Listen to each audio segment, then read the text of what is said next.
Patron is a private equity fund manager, and we have a very simple and core ethos of giving back, of making a difference in our community. And our primary recipient of that really has been the Royal Marines and their rehabilitation unit called the Hasler Company. If I think about when I was first asked about being involved in Frankton, I thought it would be a perfect catalyst to drive home a fundamental message, which is that you should respect those who lay down their lives, who've gone through their own challenges to protect our way of life and our freedom.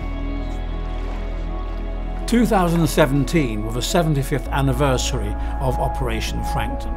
And the whole idea behind this Frankton challenge was to recreate both the paddle and the escape across country of Blondie, Hasler and Marine Sparks. It's 1942 and France is in the grip of occupation. The idea was that 6 kayaks carrying 12 Royal Marines would paddle down the Gironde River to put bombs on German shipping in Bordeaux harbour. This is an amazing opportunity for my Hasler ranks. Taking part, we had a group with quite a wide range of injuries and illnesses, but all with one common goal really, to walk in the footsteps of Hasler and his men, but also to push themselves on a worthy recovery challenge. So you had to deal with, frankly, water that was not exactly calm. You had to deal with being in the dark for 4 hours, paddling in the complete pitch black and just seeing a little light in front of you. It's obviously quite scary in a sense, wondering what's going to happen. Just before they launched from HMS Tuna, the Royal Marines were told there was no return ticket. The submarine could not wait for them. Having planted their bombs, the 2 surviving kayaks then paddled downstream before they were forced ashore by the turn of the tide and the coming of daylight. Absolute honour to be given a chance of walking the steps of heroes. One of the most pinnacle things I've done in my career in the Royal Marines, do you know what I mean? I think the most interesting thing about when we finished the paddle, which was a bit of a celebration, was when we put down the plaque. I mean, the memorial was really a special experience because it was never a memorial at this place, at Blay, where they ended the paddle 75 years ago.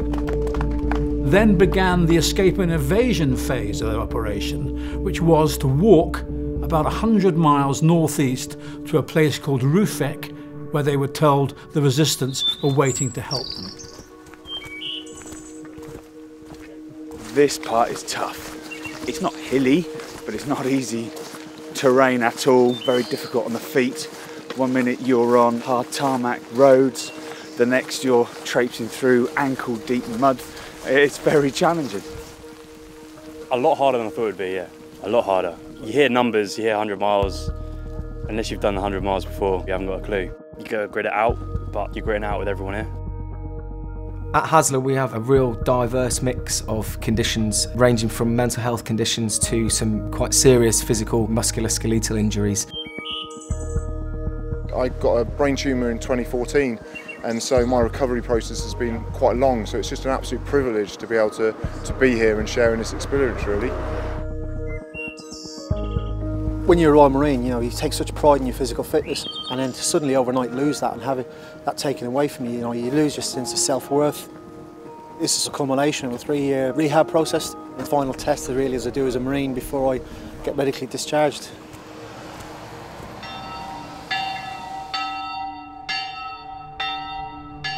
It was only right and fitting and actually important to stop at these various memorials, to stand in the shadow of these great men who've gone before us and to actually talk to locals and family members connected to the story.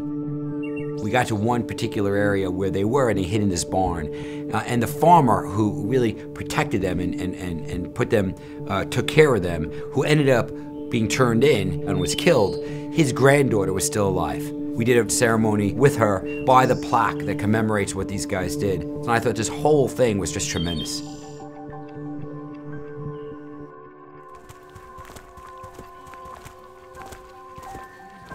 We were just talking actually, and we quite like the mist because you can't see how far you're going to go. And the roads that we're walking on now, quite tough on the joints and the feet and the muscles, whereas the off-road bits are quite a relief really.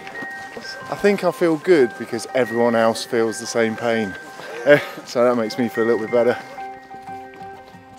I'm used to being like Homer Simpson, sitting on my ass in a nice engine room, operating a nuclear reactor, not walking the streets of France. That's what Royal Marines love to do, don't they?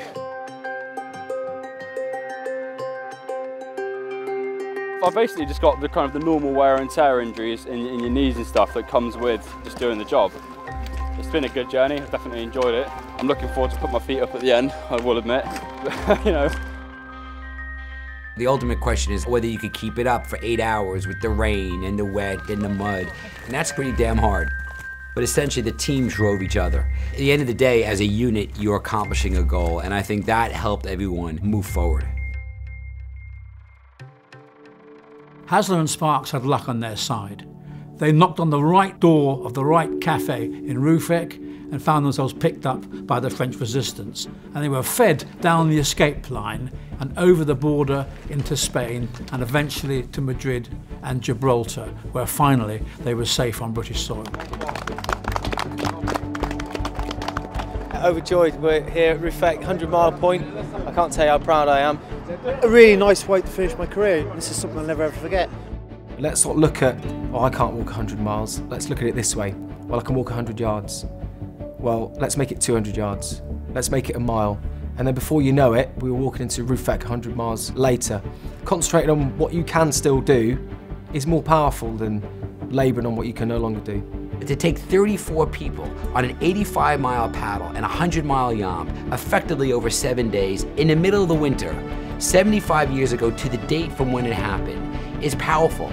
And I think that in itself, we felt would be a great catalyst to tell the story, to spread that word.